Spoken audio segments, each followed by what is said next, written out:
अस्सलामुअलैकुम। आज हमारा मैथमेटिकल मेथड का लेक्चर नंबर 16 है, जिसमें हम डायरेक्ट डेल्टा फंक्शन को डिस्कस करेंगे। तो डायरेक्ट डेल्टा फंक्शन की डेफिनेशन में हमारे पास है कि it is a function on the real line which is zero everywhere except at origin where it is infinite. Means के डायरेक्ट डेल्टा फंक्शन हमारे पास ओरिजिन पे इन्फिनिटी होता है, ओरिजिन के अलावा बाकी तमाम पॉइंट्स पे हमारे पास क्या आंसर ज़ीरो देता है। तो अगर हम center at x equal to a की बात करें तो हमारे पास delta of x minus a equal होगा ज़ीरो वैन हमारे पास x does not equal to a होगा। और इन्फिनिटी कब देगा? जब हमारे पास एक्स इक्वल टू ए होगा। अगर ग्राफ की बात करें तो ये हमारे पास एक रियल लाइन है जिसपे हमने एक point x equal to a draw किया, यानी सेंटर। तो सेंटर पे हमारे पास जो डायरेक्ट डेल्टा फंक्शन है वो इक्वल टू इन्फिनिटी होगा, और सेंटर के अलावा बाकी तमाम पॉइंट्स पे हमें आंसर क्या देगा? ज़ीरो देगा।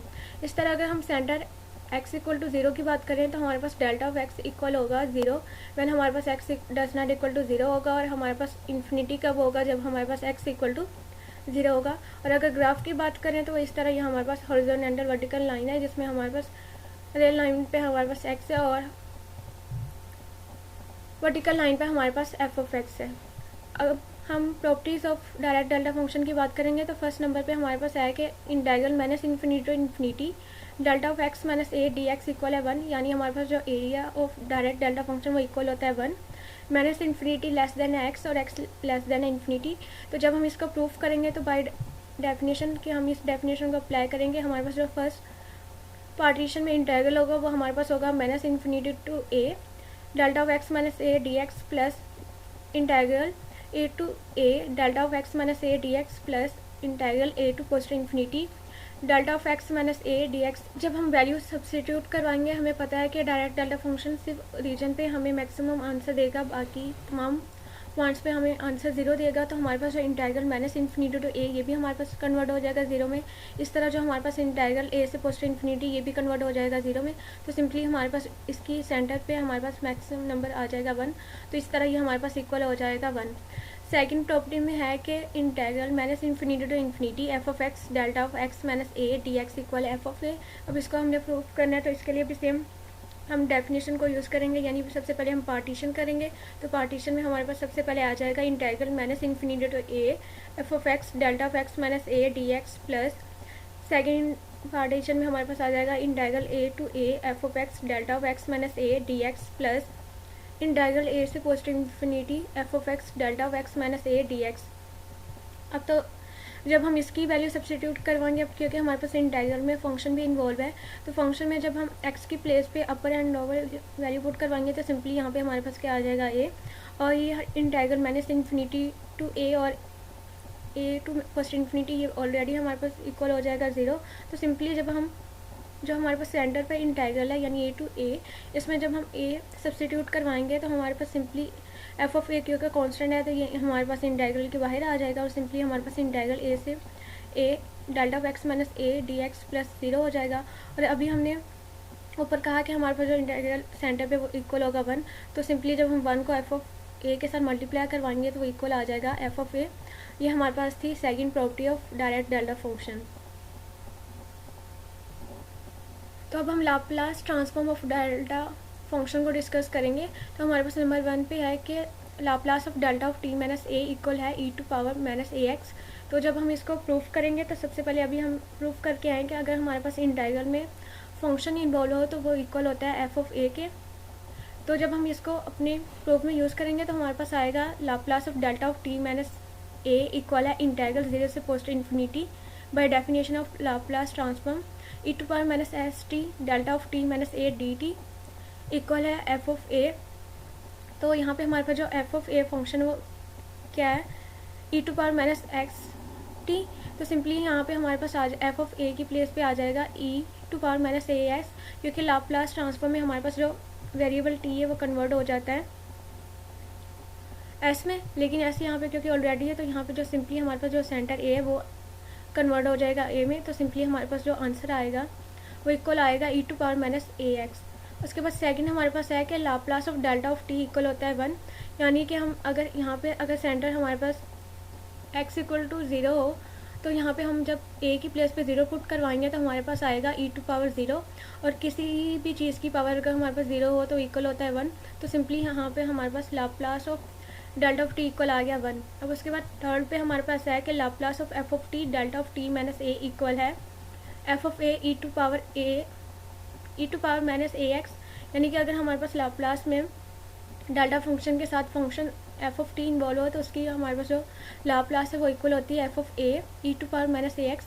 तो जब हम इसका प्रूफ करेंगे तो सबसे पहले हम क्या करेंगे, पार्टीशन। तो पार्टीशन में हमारे पास, क्योंकि लाप्लास ट्रांसफॉर्म में हमारे पास जो इंटीग्रल होता है वो 0 से पॉजिटिव इन्फिनिटी होता है, तो हमारे पास जो फर्स्ट इंटीग्रल होगा वो होगा 0 से a e to power minus s t f of t delta of t minus a d t plus integral a to a e to power minus x t f of t delta of t minus a d t plus integral a से positive infinity e to power minus s t f of t delta of t minus a d t. Simply हमारे पास यहाँ पे जो integral 0 से ए वो हमारे पास क्या हो जाएगा 0। इसी तरह जहाँ हमारे पास इंटीग्रल ए से पॉजिटिव इन्फिनिटी वो भी हमारे पास क्या हो जाएगा 0। तो सिंपली यहाँ पे जब हम एफ ऑफ टी की प्लेस पे ए पुट करवाएंगे तो फंक्शन ये हमारे पास कॉन्स्टेंट हमारे पास इंटीग्रल के बाहर आ जाएगा और सिंपली हमारे पास जो आएगा वो आएगा integral a to a e to power minus s t delta of t minus a d t. तो इसकी फूरियर ट्रांसफॉर्म अभी कैलकुलेट कर चुके हैं जो कि हमारे पास इक्वल आई थी e to power minus a x. तो सिंपली यहाँ पे हमारे पास जो Laplace of f of t delta of t minus a वो इक्वल आ जाएगी f of a e to power minus a x. तो ये थी हमारे पास Laplace transform of delta of x minus a, जब हमारे पास जो सेंटर है वो इक्वल टू ए होगा और जब हमारे पास सेंटर इक्वल टू 0 होगा तब हमारे पास Laplace of delta of t वो इक्वल होगा 1 के। तो अब हम कुछ इंपॉर्टेंट फंक्शन डिस्कस करने वाले हैं जो कि हमारे पास रिड्यूस होके डायरेक्ट डेल्टा फंक्शन में कन्वर्ट हो जाते हैं। तो सबसे पहले हमारे पास फंक्शन है कि रेक्टेंगुलर फंक्शन और इम्पल्स फंक्शन। रेक्टेंगुलर फंक्शन को हम लोग गेट फंक्शन भी कहते हैं कि जब हमने गेट फंक्शन की फुल ट्रांसफॉर्म कैलकुलेट की थी तो हमने बताया था कि हमारे पास जो गेट फंक्शन होता है वो हमारे पास रेक्टेंगुलर पल्स होता है और इम्पल्स फंक्शन भी हमारे पास रेक्टेंगुलर फंक्शन ही होता है एक किस्म का। तो जब हमने इम्पल्स फंक्शन की फुल ट्रांसफॉर्म कैलकुलेट की थी तो वो हमारे पास जो इम्पल्स फंक्शन था वो हमारे पास था p at epsilon of x equal है एच और 1/2 एप्सिलॉन, यानी यहाँ तो हमारे पास जो इम्पल्स फंक्शन एच या 1/2 एप्सिलॉन होगा जब हमारे पास जो इंटरवल है a minus epsilon less than x और एक्स लेस देन होगा ए प्लस एप्सिलॉन। अदरवाइज हमारे पास जो आंसर है वो क्या देगा 0 देगा। जिसका ग्राफ कुछ इस तरह का था कि हमारे पास एक रियल लाइन है जिसमें हमारे पास ये 0 सेंटर था और एक्स हमारे पास कोई पॉइंट था। तो जो हमारे पास ए है उस पर हमारे पास जो इम्पल्स फंक्शन वो हमारे पास मैक्सिमम वैल्यू एच और 1/2 एप्सिलॉन दे रहा था, सही है। तो जब हम लोगों ने इसकी फूरियर ट्रांसफॉर्म कैलकुलेट की तो वो हमारे पास इक्वल आई थी 1/√2 pi e to power minus iota omega a sine omega epsilon over epsilon omega. यहाँ पे जब हमने फूरियर कैलकुलेट की थी इम्पल्स फंक्शन की तो हमने कहा था कि अगर हम Fourier transform of impulse function पे लिमिट एप्सिलॉन अप्रोच टू 0 करवा दें तो वो हमारे पास कन्वर्ट हो जाता है डेल्टा ऑफ एक्स माइनस ए में, जिसको हम डिस्कस कर चुके हैं जब हमने हमारे लास्ट लेक्चर में Fourier transform of impulse function और डायरेक्ट डेल्टा फंक्शन को डिस्कस किया था कि जब हमने Fourier transform of impulse function पे लिमिट एप्सिलॉन अप्रोच टू 0 करवाया था तो वो इक्वल हो गया था डेल्टा ऑफ एक्स माइनस ए के, जो कि इक्वल आया था 1/√2 पाई। इसी तरह हमने कन्वोल्यूशन की डेफिनेशन से कहा था कि हमारे पास जो डायरेक्ट डेल्टा फंक्शन की फूरियर ट्रांसफॉर्म इक्वल होती है 1। उसकी रीज़न ये थी कि हमारे पास जो कन्वोल्यूशन की डेफिनेशन होती है उसमें हमारे पास स्केलर 1/√2 पाई यूज़ नहीं होता, इसलिए वो कन्वोल्यूशन की डेफिनेशन से हमारे पास Fourier transform of direct delta function equal to 1 आई थी। लेकिन जब हमने by definition Fourier transform calculate की तो वो इक्वल आई 1/√2 पाई। तो अगर हम यहाँ पे अगर inverse Fourier transform of direct delta function की बात करें तो जब हमने कांस्टेंट फंक्शन की Fourier transform has a signal function के तौर पे फाइंड की थी तो हमारे पास जो फार्मूला जनरल आया था वो हमारे पास आया था √2 पाई मल्टीप्लाई ए और हमारे पास साथ में आया था डेल्टा ऑफ ओमेगा, जहाँ पे हमने कांस्टेंट फंक्शन ए के लिए हमारे पास फूरियर ट्रांसफॉर्म कैलकुलेट की थी। अब क्योंकि हमारे पास जो डायरेक्ट डेल्टा फंक्शन की फूरियर ट्रांसफॉर्म में हमारे पास जो कांस्टेंट है वो 1/√2 पाई है, जिसकी हमने इन्वर्स फूरियर ट्रांसफॉर्म कैलकुलेट करनी है तो सिंपली यहाँ पे हमारे पास ए की प्लेस पे क्या आ जाएगा 1/√2 पाई। तो इस तरह 1/√2 पाई से स्क्वायर रूट 2 पाई कैंसिल हो जाएगा, तो सिंपली हमारे पास जो Fourier inverse Fourier transform of direct delta function आएगी वो हमारे पास आएगी डेल्टा ऑफ ओमेगा के इक्वल। तो ये हमारे पास थी inverse Fourier transform of direct delta function. तो सिंपली जब हम इम्पल्स फंक्शन पे लिमिट एप्सिलॉन अप्रोच टू 0 करवाते हैं तो हमारे पास डायरेक्ट डेल्टा फंक्शन में कन्वर्ट हो जाता है। तो सेकंड हमारे पास फंक्शन है कि सिंक और सैम्पलिंग फंक्शन। सैम्पलिंग फंक्शन को हम एस ऑफ ए टी की फॉर्म में रिप्रेजेंट करते हैं, जिसमें हमारे पास जो फंक्शन सैम्पलिंग ऑफ टी है वो इक्वल होता है साइन टी ओवर टी, जब हमारे पास टी डजंट इक्वल टू 0 होता है। और 0 कब होता है? जब हमारे पास टी इक्वल टू 0 होता है। इस तरह ग्राफ में है कि हमारे पास जो सैम्पलिंग फंक्शन है वो एट टी इक्वल टू 0 पे 0 आंसर देगा, बाकी तमाम वैल्यूज़ पे हमारे पास आंसर क्या देगा? साइन टी ओवर टी की फॉर्म में आंसर देगा, जो कि हमारे पास t equal to pi, positive pi, negative pi, 2 pi up to so on हो सकते हैं।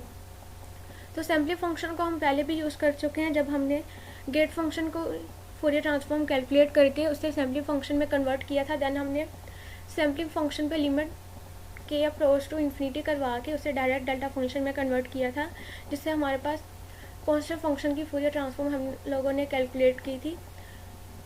सैम्पलिंग फंक्शन का एरिया भी हमारे पास अंडर द सैम्पलिंग फंक्शन 1 होता है, इसलिए हम कह सकते हैं कि जब हम सैम्पलिंग फंक्शन पे टाउ अप्रोच टू इन्फिनिटी करवाते हैं तो ये हमारे पास कन्वर्ट हो जाता है डायरेक्ट डेल्टा फंक्शन में, जिसमें हमारे पास है कि limit tau approach to positive infinity tau over pi sampling of tau of t equal है डेल्टा ऑफ टी। तो ये हमारे पास सेकंड फंक्शन था जो हमारे पास रिड्यूस हो जाता है डायरेक्ट डेल्टा फंक्शन में। तो हमारे पास लास्ट में है कि गॉसियन फंक्शन। गॉसियन फंक्शन हम प्रोबेबिलिटी में डिस्कस करते हैं, जिसमें हमारे पास g at sigma of x equal होता है 1 over square root 2 pi sigma e to power minus x square over 4 sigma square, वे हमारे पास जो सिग्मा वो ग्रेटर देन 0 होता है, जिसका ग्राफ हमारे पास कुछ इस तरह होता है कि हमारे पास कोई रियल लाइन है जिसमें सेंटर हमारे पास 0 है और रियल लाइन हमारे पास क्या है? एक्स है। तो जिसमें हम अगर कर्व ड्रा करें तो हमारे पास जी सिग्मा ऑफ एक्स के इक्वल होता है, जहाँ पे वो आंसर हमारे पास 1 over square root 2 pi multiply sigma की फॉर्म में आंसर देता है।